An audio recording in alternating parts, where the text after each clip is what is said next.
What's up, everybody? I am pumped to have I think what's an important conversation with Hunter Marckwardt.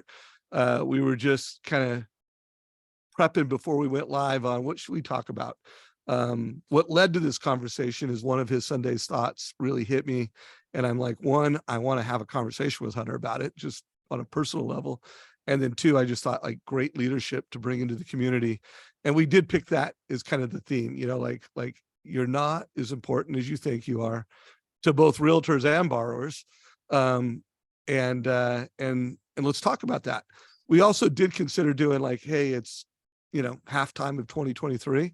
What are you going to do to win 2023? But we picked this theme. So Hunter, welcome to the Trust Engine Mortgage Coach channel, brother. Thank you, Dave. Good to be here again. Good to see that face. Good to see your face. Hopefully you're going to be in Southern California again before the year is out, or I'll see you up wherever you're at. Deal. Yeah, I'll come down for sure. Okay, so let's talk about that Sunday thought. Yep. Let's talk about this headline and what led you to writing about this in your Sunday thought, and why did you pick this as the title of this conversation? So I think, it came about just because I got a response from another Sunday thought from a great old student of mine. And she's an awesome loan officer. She crushes it. And she said like she was just in a huge rut because she got in an argument with one of her top business partners, realtors. And the gal said to her, she goes, "Look, you're not as valuable to me as you think you are." And obviously that is a horrible thing to hear. And I don't think there could also, I don't think there could be, if you got at least a decent headspace, I don't think there's anything better for us to hear. I do better sometimes with what I'm doing wrong as opposed to what I'm doing right, and I think when people, granted, that's a dagger to throw at somebody, but the truth of the matter is most people, you got that quote, right? It's like, what's the opposite of love? It's not hate, it's indifference. And most realtors will just go away. Most business partners will, a borrower, right? They just disappear. So when you get negative feedback from someone, you got to take it all in. And I think a lot of us, including me, right? We are not, I think if we walked around with call it a positive chip on your shoulder and say, I'm not remind myself that I'm not as valuable to my business partners as I might think I am, unless they are validating that I am, then that's the assumption that you have to make going into your relationships and going into your process and going into, are you mailing it in? Are you, whatever it is, right? What type of a phone call are you making? What type of energy are you putting into a meeting? What type of words are you putting into a thank you card, right? And to me, in this environment where, you got to be better than you've ever been to make half as much as you made in 2020 and 21. So I think for all of us, it was just a really healthy exercise. I brought it to my team. I obviously wrote about it. Anyway, so it's taken some negative, energy and turning it into a positive to say, going back to the whole point of 2000, the half year mark in 2023, it's been a rough year for a lot of us, including me. And, we need a refresh. And I think the mindset I've got my team all in town right now. We're all having dinner at my house tonight. We're doing business planning tomorrow. And our mindset coming into this whole thing of you're not as valuable as you think you are is also, refresh for 2023. And what we're refreshing on is dating our realtors again. I think, if you make it personal, I guess this works for marriage too, but it's like, are you acting like you're in a so-so marriage, 35 years, where you're, sleeping in separate beds, in separate rooms, or, are you trying to get after it, right? Like you're dating again. So we're getting after it. And it's working, by the way. Cool. So gosh, we could go a bunch of different directions with this. I do hope everyone caught that, Hunter is doing some business planning with his team. Authorship is ownership. So even if you on your own came up with a great plan and then you just tell your team this is what we're doing, It's not going to be as good of a plan if they weren't involved in authoring that plan. And Sean Herrera was actually, he lives up in your neck of the woods, Yeah. and he was down here with his team, staying at the Lido, where I had breakfast with you Yeah. at earlier this year. And that's where he did it. He flew his team down here, and they were doing business planning yesterday. And he's Smart. flying home tonight. But I would just push every manager, leader, anyone that has folks, what are you doing to, in an authored way, collaboratively, create a plan to kill this year. And so, but let's park that. We'll come to that. And before the call's out, we'll talk about it. If anyone is watching this live on Facebook, if you have questions for Hunter, we'd love to answer your questions. If you're watching this on our YouTube channel, questions, comments, put them down below. We will answer them. I mean, it's been a rough year, but it hasn't been a rough year for everyone. Yeah. I had breakfast with Jessica Uphoff today. She's killing it. Yeah. I mean, her team's doing 30 loans this month out of Denver, Colorado. And I had a prep call with a loan officer that's the #1 producer with Homeowners Financial Group. It's one of the top Latino loan officers in America, and he's up 22%. Wow. Now there's some nuance to that, which when I do the interview, we'll get into it. But I'm just saying, different people are having different levels of years. But I want to really unpack this. You got to be valuable, because I do think that 2023 is not just another year in the mortgage space. Like, I think this is a seismic shift, because rates went down to 2%. 63% of mortgages are at 2 or 3%. So like, that's radical. Like, that's something that the mortgage and real estate industry has never faced. Rates aren't going to go back down to that. So we need to be advisors, first time home, there's just things in the industry that we need to be better, and we need to be more valuable to home buyers and realtors. And most loan officers aren't that valuable. Right. So let's talk about that. So first of all, what do you think the percentage of loan officers, and let's not even call it loan officers, loan officers, advisors that are really valuable? Like, holy shit. They are just essential partners.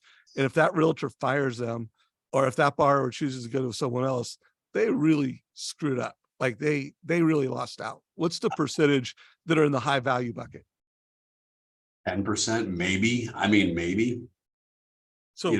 So everyone listen to this, just think about what he said. If he's right, that 1 out of 10 of you that will listen to this aren't in that bucket.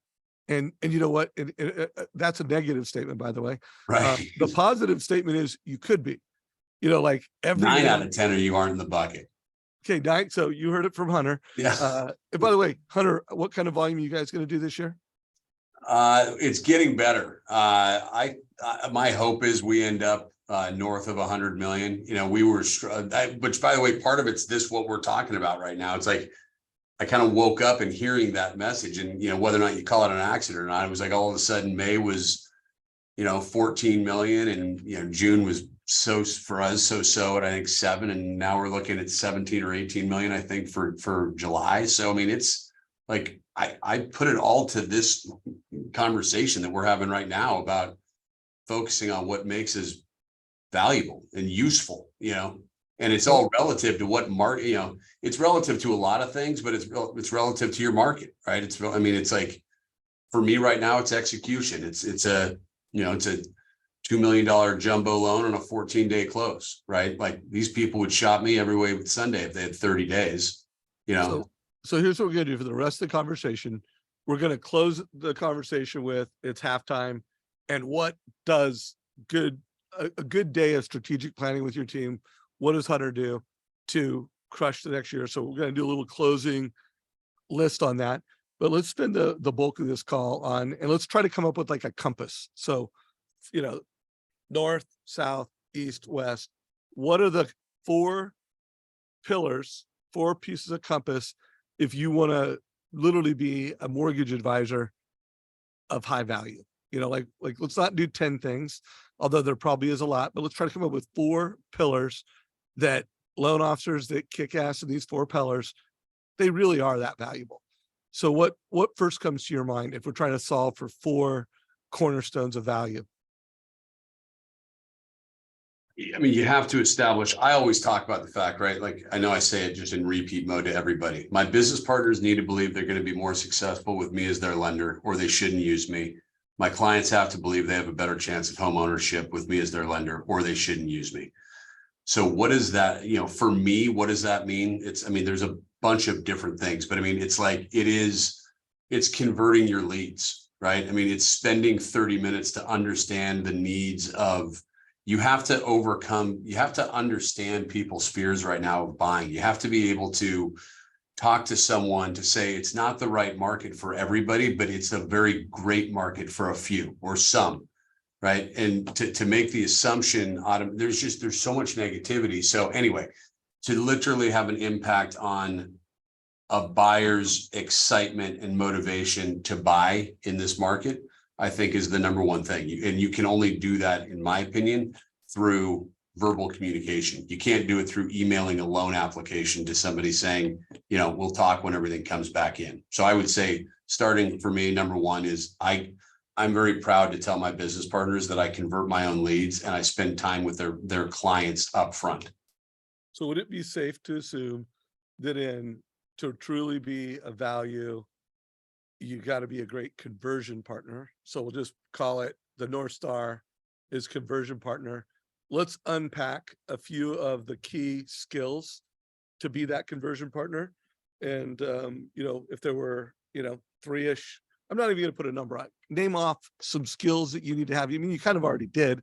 Be able to, have a great borrower consultation where you really get to know folks at a deeper level. Okay. Yeah. And What you else? have to understand, I think it's important. Like, one of the things what makes you different, right? Like, literally you have to know what moves the needle based on the communication. I told you about my interview with Matt Weaver, who's our top guy, I think #1 in the country on purchase money units. And it's about feedback, right? It's literally we all think, that's one of the things I wrote about with the person that, thought that they were more valuable than they were. We make an assumption of our value without getting feedback on whether or not that value exists or not. So for me, like, one of the things that I can tell you, when I'm talking to a potential client and they're talking about interest rates, and they want the lowest interest rate, and they just want to talk about interest rates and, all this stuff. It's like, Dave, for me to say to you, if you're my buyer, for me to say, Dave, I want you to think, like, I understand that you want to have the best interest rate on the planet. I do too. But if you can reverse the lens a little bit and think about a seller and a listing agent, right? They're in a living room, they're in a family room, they're in a kitchen, and they're reviewing 5, 10, 15 different offers. So if I can come in there with a local reputation, with the ability to close in 15 days, with not having loan and appraisal contingencies because we've already underwritten your loan, and there's some online brokerage that shows up with a 20-day close or a 30-day close with a 4% interest rate, it doesn't matter. That offer is never going to get accepted above mine, right? So you have to help people understand, people haven't been through this before. So you have, or if they've been through it once or twice. So I think by reframing things, it's super helpful. And again, you can't do it online. You got to talk to people in order to do that. So that would be an example. Where does, MortgageCoach total cost analysis come in to pillars of value? Is that, you put that under the conversion bucket? Oh, for sure. I mean, it's funny, Dave, you could go back and watch one of our videos 3 years ago, and I'm sitting there going, yeah, I really like, if someone asks about specific numbers, we give a MortgageCoach, right? Every time. Now it is literally, I want to say probably in the last 12 to 18 months, part of, especially in a rate environment that's doing what it's doing right now, people think if they don't provide an interest rate that it's going to stop someone from going shopping. To us, like, our lock calls, my business partner Erica does all of our locks. Those calls are 5 to 7 minutes, and those calls are coming because of the upfront. Like, I convert the leads, and then Erica does the pre-approval call with MortgageCoach, specifically going through every single line item. I think that's the other thing when you talk about different pillars of value. clarity on what numbers look like and being able to walk. I mean, it's cash to close, it's payments, it's a new mortgage coach. Literally for every single offer we write for someone, we're giving them a new mortgage coach based on the tax basis, based obviously on the purchase price, based on the county that they're in, so that when they actually go into contract, there's no surprise, right? So, I mean, Dave, it's every single time. And yes, the truth is we lost a buyer, right? They were going with a big bank. And lo and behold, this just happened 2 days ago. Eric and I were just laughing because it's popping up on our end that they're looking at the mortgage coach that we gave them. And we're like, oh, those sons of bitches are trying to use our stuff. We disabled them. I mean, it was awesome. And by the way, we ended up, now they're working with us again. So, I mean, that was literally a direct reflection of your stuff. I mean, it's freaking hilarious. So yes, every single time it is in our process. Yeah. And here's what my message would be for folks, because I do a lot of interviews on conversion. In fact, I had a webinar yesterday with Todd Duncan, and we spent a lot of time talking about conversion, and there's a lot to it. In fact, I wrote a LinkedIn article called the Lead Conversion Playbook. I'll put a link to that below. It's several years old, but everything is still relevant. And there's a lot. I mean, conversion is speed to lead, Yep. first one there, that's important. Conversion is, how are you referred by a realtor? Like, we could spend an hour on, Yeah. all the tactics and strategies to optimize conversion, but connecting with people. And I would just say beyond the transaction, Yep. all your competition is going to connect on a transactional level. They're going to, know how long they plan to live in the home, but really know why people want to buy the house. Totally. And then when you deliver rates and fees to show, the future, part of the science of selling is, showing, hey, what is this going to matter in 3 years, 5 years? Part of it is showing people that, hey, you could pay off your home earlier, going beyond the transaction, are essential. So we'll put a link to that. What's another, that's the North Star. What's another, let's just call key concept at being incredibly valuable to a real estate agent? By the way, I was looking just because like right before you and I jumped on, someone had responded on, the quality of the video, the quality of looking at the numbers, how much they appreciate the attention to detail. So it is funny, and it's not funny. I would just tell everybody I've gone from a, yes, I like MortgageCoach to, I wouldn't do loans without it. So, what else is out there? It's whatever it took for you to be successful, are you still doing it? Right? Like for me, I went back and looked at our top 10 business partners and how we got them. And for me, it is all about what we do to get an offer accepted, right? It is the call, it is the video, it's a personalized, like if the listing agent doesn't answer the phone, I'm hitting the video button to just say, hey, Dave, it's Hunter, wanted to see, I'm happy to jump on the phone. I'm happy to meet with you and your sellers, whatever it takes. Here's what we've done to get our buyers ready. They're excited about home ownership. They're excited about your property. That's one thing, right? Then it's setting expectations on when you go into contract, what the seller, I tell the seller and the listing agent every time, it's like, my job is to make you as excited about accepting this offer as our buyers. So my point telling, I'm getting long-winded here on it's the conversion of getting someone into contract. It's the process of the Tuesday updates, just the basic stuff that I do. It's the call at the end. That's what it takes. It's communication. It's proactive communication versus reactive communication. It is, but like one of the things, like I used to write these killer handwritten thank you cards every single time, and I just stopped doing them. So like I think about, that's what part of our meeting tomorrow with our team is, what did we stop doing, right? To me, the whole marriage for 35 years is no thank you card, right? Dating someone to get, to get with them, that's a handwritten thank you card, right? So I think we have to look back at the things that have, that we stopped doing to make us successful. I think that's I think those are the types of things we need to be doing right now. So I'm going to put that in a bucket. This is going to be, so North Star, conversion partner, south, I'm going to call it the obvious choice experience.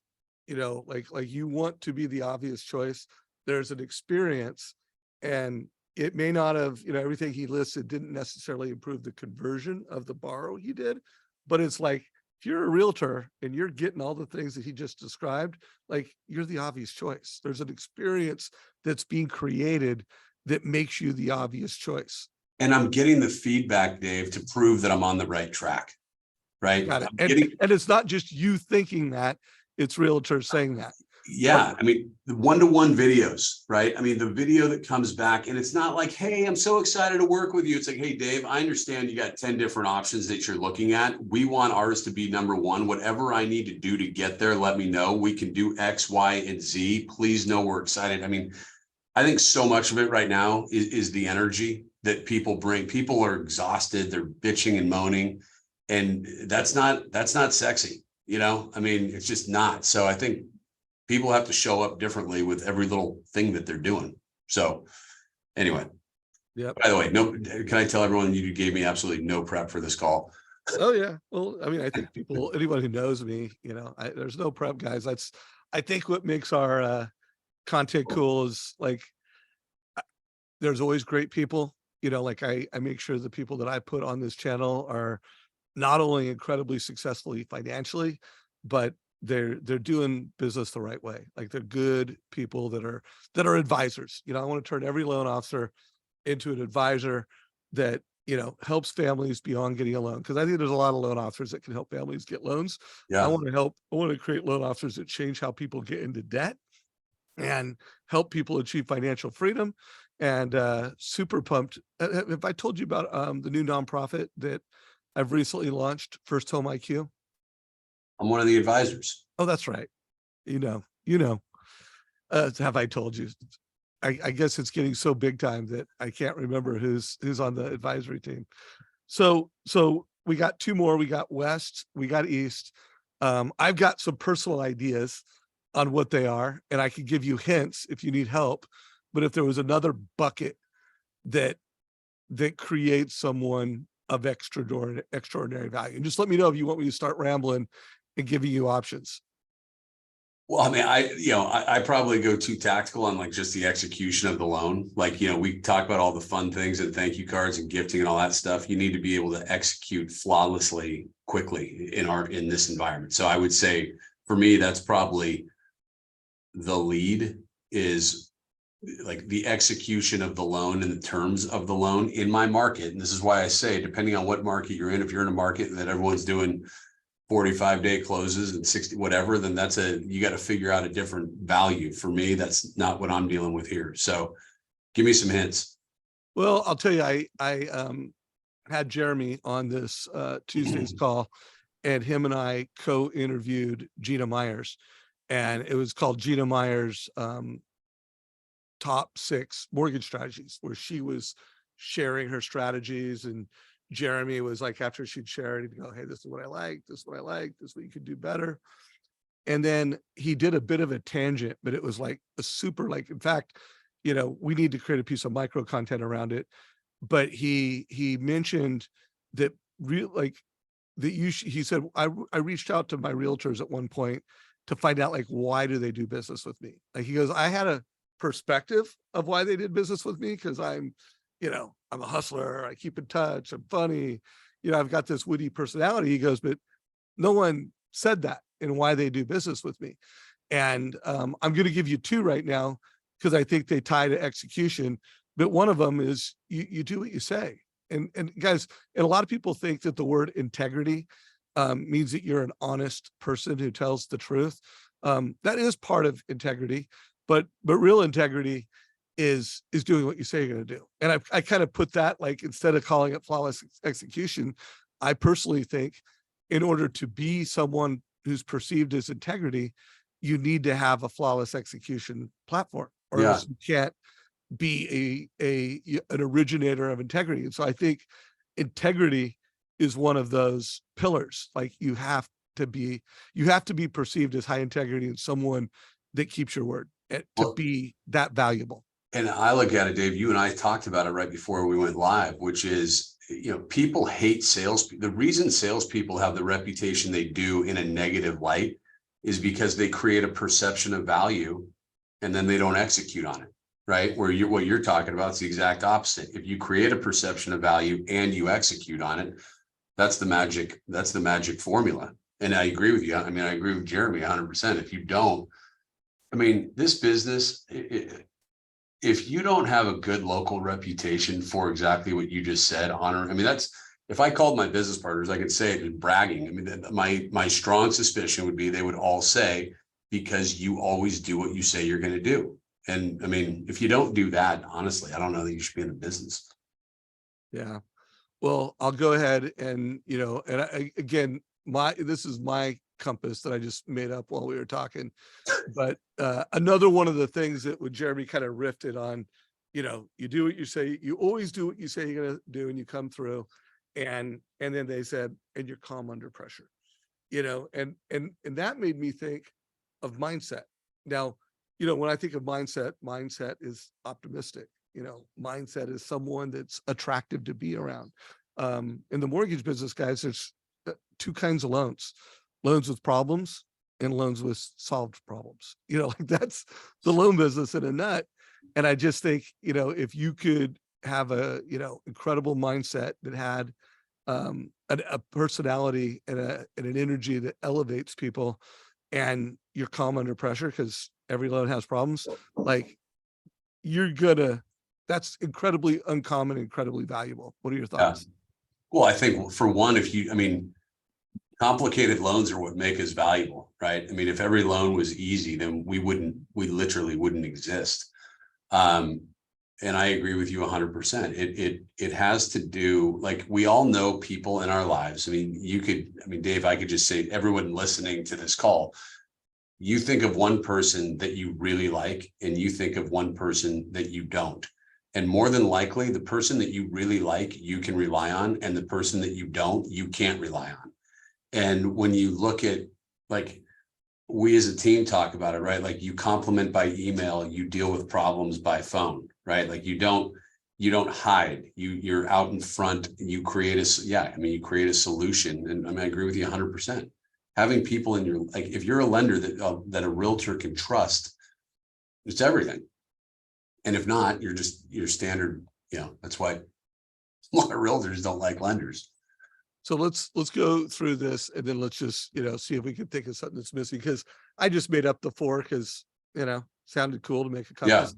Yeah. So be a conversion partner, deliver an obvious choice, all around experience, integrity, be someone, whose advice is gold, and mindset, be a person that's positive to be around, who's calm under pressure. Is that it? Like, if people listen to this and then they give some self-analysis, gave themselves a score of 1 to 5, and all 5 of those areas, and they hit a 4 or higher, then they're good to go. Check. I'm good to go. Is that good? Is anything else we're missing that would put people in you are pretty goddamn valuable? Yeah. I think the only one I would put, at least in my market, is smart. Ooh. Got it. Let's expand on that. What does smart mean to you? Smart means that you have knowledge, right? Like, I think in our market right now, you need to understand more data points. You need to be able to articulate why rates move one way versus another. You need to be able to articulate. I just did a deal to a bunch of realtors about, the concept of why Fannie and Freddie and people looking online doesn't have the same impact on a jumbo mortgage, right? So I think if you appear to be smart or intelligent or well-versed in your craft, then people trust you more. It creates trust. I think, I would say I don't think smart doesn't make you trustful. But if these other 4 are in existence and you are smart on top of that, the trust factor, which goes back to my whole point of, do people believe they have a better chance of home ownership? That kind of closes the whole circle for me. You got to be smart. Yeah. I mean, I think we could fit that, first of all, we don't need to do the compass. I just made that up at the beginning. So maybe there's 5 points here, but I also think that smart and creative fits under conversion because, like Gina Myers, she was on a webinar last week and I interviewed her this week. And one of, like her top strategies was her ability to help people, qualify for different loan programs. And her ability to, I can't remember exactly what the program was, but if they had enough income to qualify, sometimes you don't put both borrowers on the loan because they may be able to get a better rate Right. if I only used one person, in a couple. But being, smart with guidelines, creative, like guys, here's something I will tell you right now. And one of the reasons why I'm doing this speed to need challenge, and I've created this speed to need playbook, is every loan officer needs to be more creative than ever. Like, if a realtor is trying to get a listing and the people have a 2.5% or 3.5% rate, are you able to net that out for them? Are you able to say, hey, here's the numbers over 5 to 10 years so that they can have clarity. Yeah, I'll list that home and buy the new one. Or what if they want to move up? Are you able to put the numbers together that, hey, this is what it would look like if you rented that house out and you still moved up? Like, look, this might make you an extra 500,000 or $1 million over 2 years. Are you smart enough to solve that problem? Guys, that's a problem that's going to come around.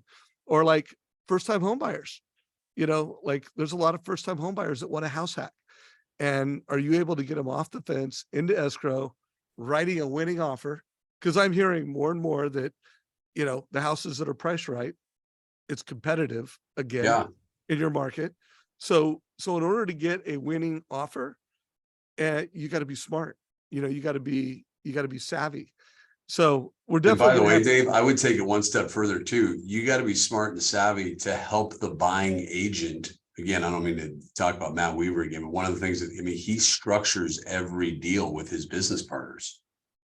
And that has to do with being smart, right? It's like when you talk about the winning bid, what are you doing as the lender to help create the winning bid? So yeah.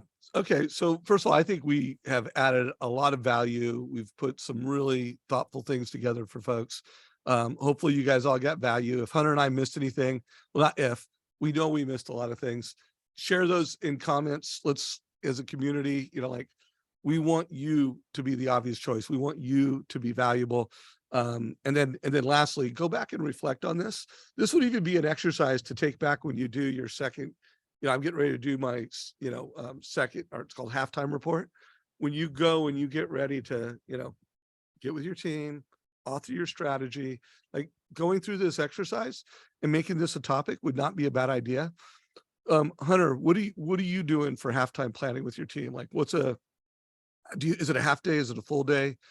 half day. It's a half day. Day. And where do you do it?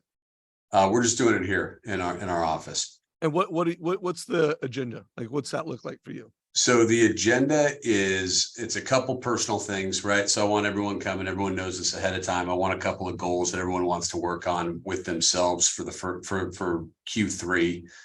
So that our team rallies around each person to get those done. So that we'll talk about them every Monday morning meeting. We'll talk about where everyone is with their personal goals.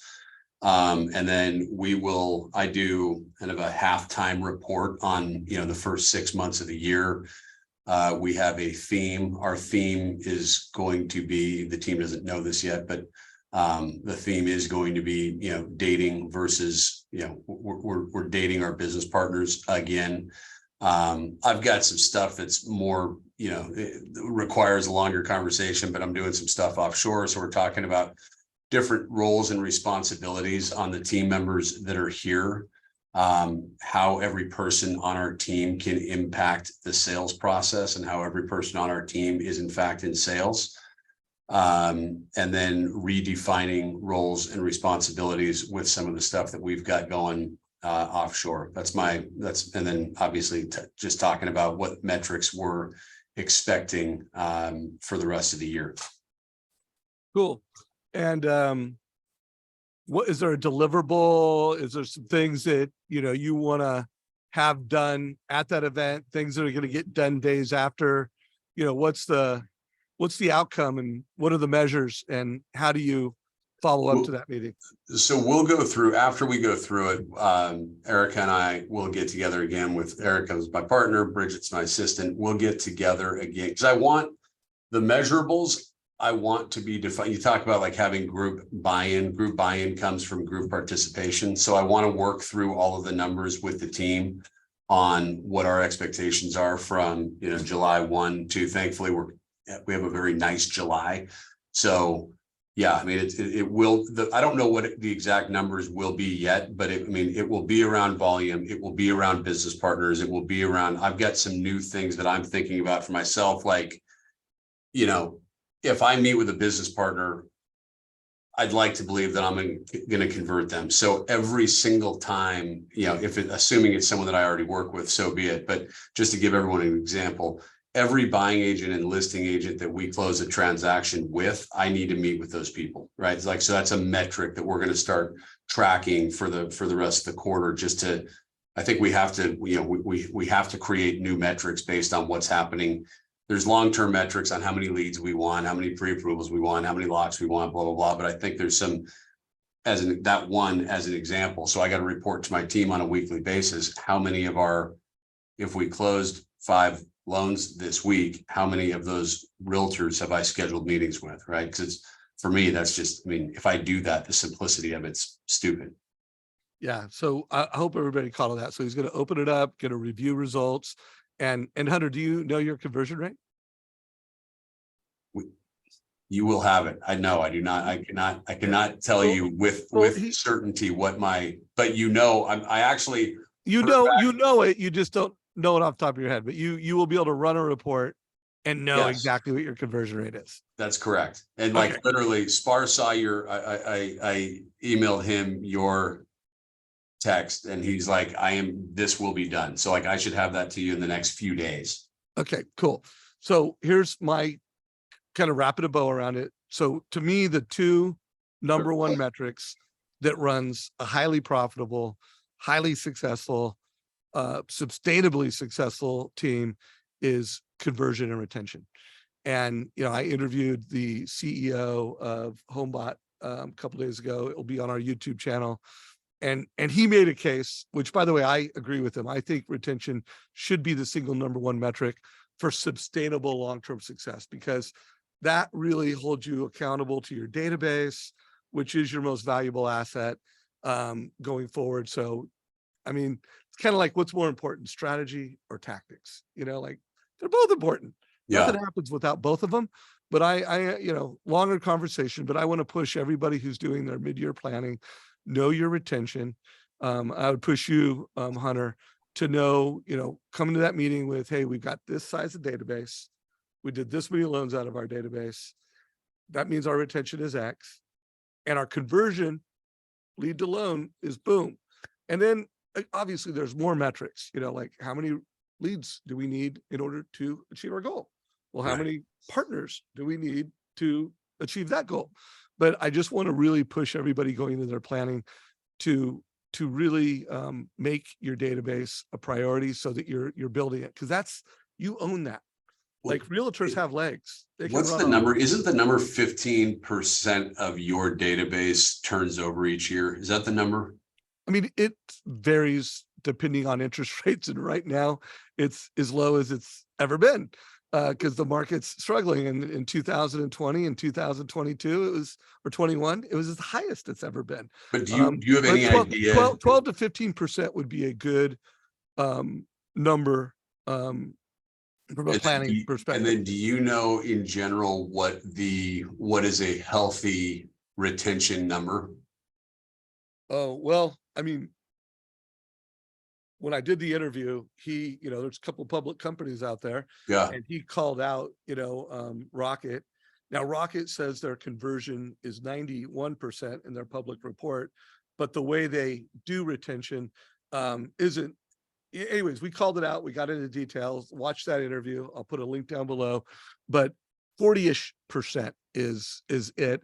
And Guild is 40-ish retention. So, and that is a benchmark of you're killing it. Like if you're retaining 40% of your customers, you are among the most elite, and the industry is 18 to 20% of retention. Now, again, that's assuming someone did a loan, and did they do it with you or not? They paid off their loan. So anyways, but I'm just looking at it like I've got at least a couple thousand people in my client database. If they all didn't do a loan this year.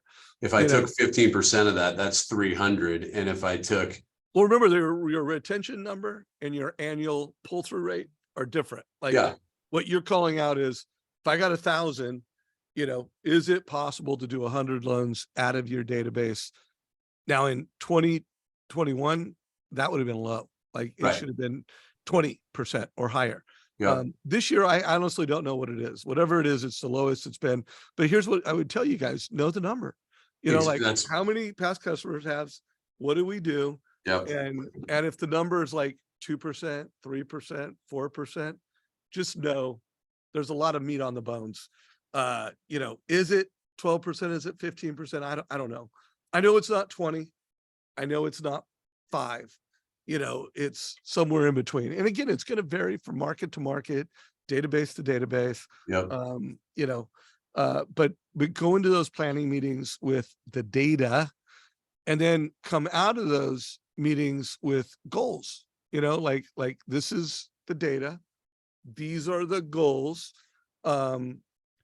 Make sure there's some key initiatives. Like you heard Hunter, he's got a key initiative, a strategy.